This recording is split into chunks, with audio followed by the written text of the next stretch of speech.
Good morning po sa inyong lahat. Happy 6-6. Dito po muna kayo mag-tune in. Huwag po muna sa ibang pag i-check out nyo. Okay, so good morning po. Happy Thursday and thank you po sa mga guests na nandito and sa ating mga um, dear coaches na present din po sa Zoom and sa FB Live. So gusto ko pong i-share po sa inyo ang aking Herbalife journey. So I started my Herbalife journey 12 years ago. So ang goal ko lang po dati is to look good sa aking graduation picture. But because of that, lumawak ng lumawak po ang aking goals kasi gumanda po yung pakiramdam ko. Because before I used to have an unhealthy lifestyle and meron po akong health concern. So ginamit ko po siya for weight loss, sa akin pong sports nutrition as a Dragon Boat athlete, and sa akin pong pagbubuntis, 2 pregnancies po as prenatal supplements, and for as a nutrition partner, of course, with the approval of my OB. And up until now po na nagbe-breastfeeding ako, I'm still taking Herbalife products. So hindi ko po siya hininto before, during, and after pregnancy. So ang total weight loss ko po na-achieve is over 60 pounds and counting sa aking waistline. But initially, I lost 6 inches on my waistline. And pinaka nagustuhan ko po is yung energy na nagain ko, na-improve po yung aking health concern. And yung goal ko na po ngayon is to be more healthier, more happier, more fitter and stronger po para po sa aking binibuild na family. And pati po ang aking mga toddlers ay nagtitake din po ng Herbalife products. Kasi po, nung nasa tiyan pa lang po sila, ay nagtitake na rin po sila. And background ko po before, I am a former special education teacher. So, ang hindi ko po nagustuhan sa aking pagiging teacher is yung meron po akong hinahabol na deadlines. I am working, meron po akong oras na 8 to 5 job. So, meron din po akong boss, ganyan. So, pati po stressful po yung work for me. And dahil sa pagiging stress, nag-stress eating, ayan. And so, I am very grateful na na-meet ko po itong Herbalife and ginrab ko po yung Herbalife opportunity. So, at first, ginawa ko po siya part-time, and right now, I am doing this full-time slash being full-time mom. So, pinaka nagustuhan ko po is yung I can work anytime, anywhere, along with my kids, with my family, so I can spend quality time with them. So, ika nga yung pagiging present mom. Ayan, so yun po yung nagustuhan ko, yung freedom of time. Ayan. And ang nagustuhan ko din po is merong community tulad po nitong Virtual Nutrition Club na mag-guide sa'yo, magsusupport sa'yo, mag-motivate sa'yo. And of course, binubusog din sa trainings na talagang nakadevelop po sa akin ng ibang mindset, growth mindset, and of course, yung recognition din po na hindi po mapapantayan. At talagang iba po yung feeling sa na maka-help ka din. Ika nga, this is a business with a purpose. Ayan, so much for that po. And let's start po sa aking special topic for this morning. How much protein do you need per day? And here's how to calculate your intake needs. So ito pong article ay galing kay Susan Bowerman, our Senior Director ng Worldwide Nutrition Education and Training. Ayan. So, ano pa ang protein? Pag-usapan natin. Ito po ay galing sa Greek word na protos. So, ang meaning, first in rank or position. So, first. Siya po ay una. Okay? And of course, ang protein po has many important functions sa ating katawan na vitally important para ma-meet yung ating daily needs. Na of course, nagba-vary siya from person to person. So ano ba yung mga benefits ng protein? Of course, it satisfies our hunger. Mas busog tayo ng mas matagal when we take protein. And it helps to maintain muscle mass. So, pag pinagsama mo ang protein and a good sleep, so it will help you recover your muscle. And of course, it gives you energy. It supports our immune system. So talagang vitally and very important ang protein. And it is beneficial to our hair, to our skin, and nails. Of course. So yung protein needs naman, it depends on many factors. So nagde-depend siya like yung weight ng isang tao, gaano kadami yung muscle mo, and hindi lang siya for male, hindi lang siya dinedepend sa pagiging male or female. So ang protein needs, if you're an average woman, you need 46 grams per day ng protein. And if you are an average man, you need about 56 grams of protein per day. Okay, that's the general needs of protein for male and female. So how much protein is right for you?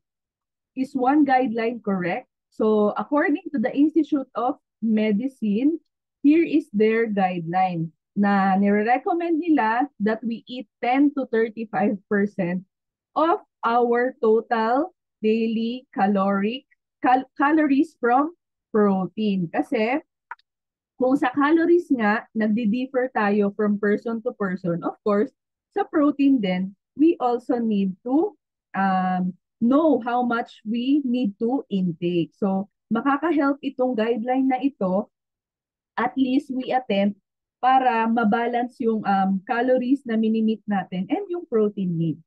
Yan. So, paano mo ba ma-estimate yung how much protein yung kailangan ng katawan natin? So, meron tayong two ways. So, let's start with the method 1.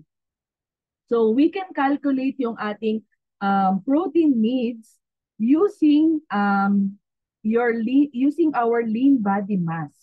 So, of course, kailangan nating kunin ng ating body composition, yung measurement niya para makuha natin yung computation or makompute natin yung intake natin ng protein. So kung ang computation lang dito is 0.5 to 1 grams of protein per pound of lean body mass. So kung ang ginagamit mo naman ay metric system, that's about 1 to 2 grams of protein per kilogram of lean body mass.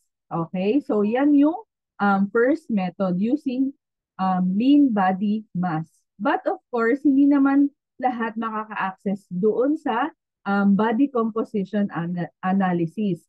So, meron tayong another method which is the method number 2, which is calculate it using yung ating body weight.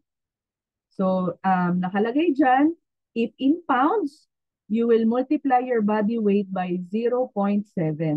If sa kilograms naman, multiply your body weight by 1.5. So, example, kung ang isang babae ay nasa 140 pounds or 64 kilograms, ang kailangan niyang protein a day is about 100 grams. Okay? And kung sa lalaki naman, ang example, 220 pounds or siya ay 110 kilograms. So, kailangan niyang ma-meet ay at least 150 grams of protein a day. Okay? So, yan lang po yung computation. But, ito pong method na to, hindi naman po ito perfect. Hindi naman po masabi na hindi naman po masasabi na balance yung muscle mass na nakuha mo. Kaya at least, ma-account po natin sa differences ng ating mga body size. Kasi it depends on the weight.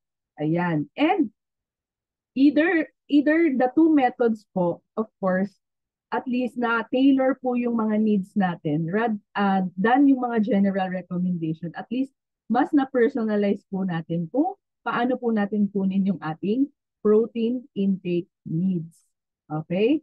So, kung kakain ka naman, how to calculate the amount of protein in typical food? So kakain ka na, paano ko ba ma-measure kung gaano kadaming protein ito? So take note mo lang, yung amount ng protein mo sa meal, it's about 25 gram units. And kung sa snacks naman, it's about 10 gram units. So let's have an example po.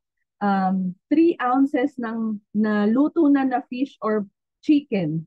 So ang 3 ounces po is about 100 grams. So yun po ay equivalent sa 20 grams of protein. Kung sa snacks naman, if you are having yung single serving ng yogurt or yung mga protein bars or meron kang handful ng mga roasted soy nuts, yun po ay equivalent sa 10 grams of protein. So ganun lang po mag-calculate ng amount of protein sa ating mga meals and snacks. Okay.